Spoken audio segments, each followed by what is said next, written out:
What about the other FDA-approved drug for soft tissue sarcomas in general, except for liposarcomas, like Votrient? What role does that play? And that I want to also bring us into more of the targeted discussions. What targeted therapies are out there? And that could open a Pandora's box.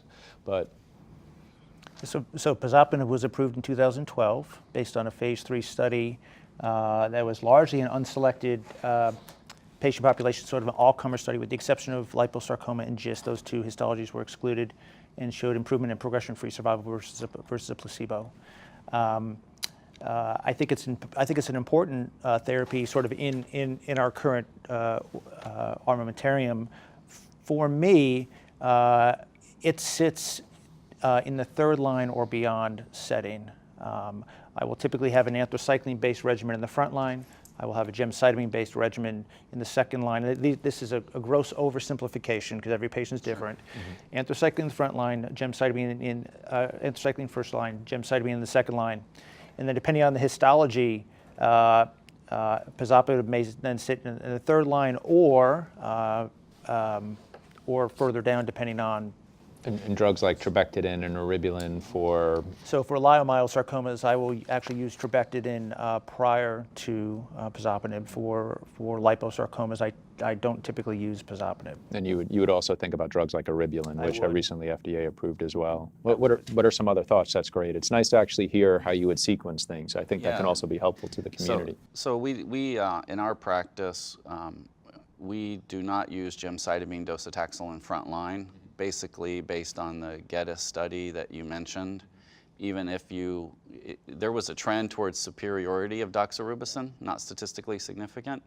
But that aside, if you're saying that they're equal, why would you choose the more toxic regimen first, which is gem-dosi, at least the way that it was given in that setting, not the famous Ganju regimen. Yeah, exactly.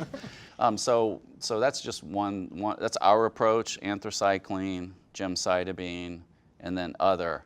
And even after anthracycline, or actually even before, you have to, we as we all do, pay attention to the histology.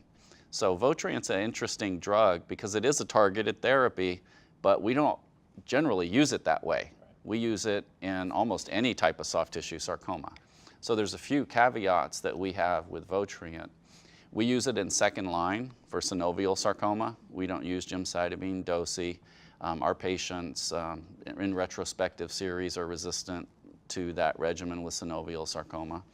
And then Votrient, we actually use in a few settings in front line for solitary fibrous tumor and for extraskeletal myxoid chondrosarcoma. And it may be reasonable for alveolar soft part sarcoma too. Yeah. And there's interesting data coming out looking at combinations with gemcitabine. I think this ASCO has a study with doxorubicin, so we're looking at that. But what about targeted therapies? I mean, we use that term loosely, right, or specifically, but with 80 different diseases, what do you think about when you think of targeted therapies? Well, I think the terminology targeted therapy is a misnomer, right? Taxol is a targeted therapy. Yeah. But you're right. I mean, so I think it depends on the biology. I mean, these are very, very diverse tumors. I think that's where more and more, if you're getting these very kind of vague answers as far as pathology, a spindle cell sarcoma, if you will, that's where actually getting more, next-gen sequencing type data can help us define what it is, as well as define targeted therapies that may actually respond.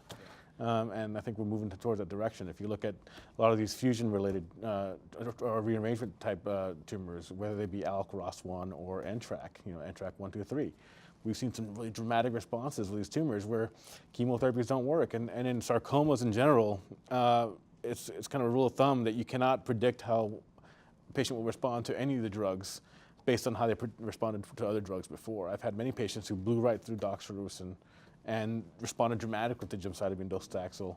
I've had many patients that responded to no chemotherapy and then their tumors evaporated with pazopanib. I mean, so that's why almost everyone gets everything.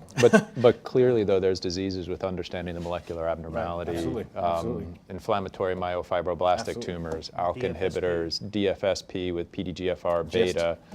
Definitely GIST with KIT, which we're not talking about too much on this one. Even diseases like PCOMA with TSC abnormalities. liposarcomas, MDM2, CDK4 amplification, intimal sarcomas. Any others that you can think of? PVNS. PVNS, tenosynovial giant cell tumors, right, that rely heavily on CSF1R and CSF1R Giant cell inhibitors. tumor of bone is Giant driven cell by tumor. rank ligand and responds very, 80 to 85% of the time to a rank ligand inhibitor like denosumab. Right, and there's interest, even if we don't have definitive treatments yet, there's a lot of interest in these molecular subsets of these diseases, right? And it's one of the things that we very much look for, chondrosarcomas potentially with IDH mutations. Angiosarcomas with VEGF inhibitors. Angiosarcomas with and VEGF. endocrine inhibitors as well. Yeah, I mean, and there's a lot of things in development right now that are looking very promising, and I think that we need to continue with that. Right. It speaks to really the continued process of understanding the underlying biology, not for sarcoma as a whole, because there is no whole. It's 100 different diseases. So really delving into the weeds and understanding for the individual histology and for the individual patient, what is the driver for their particular disease. So we're moving in that direction.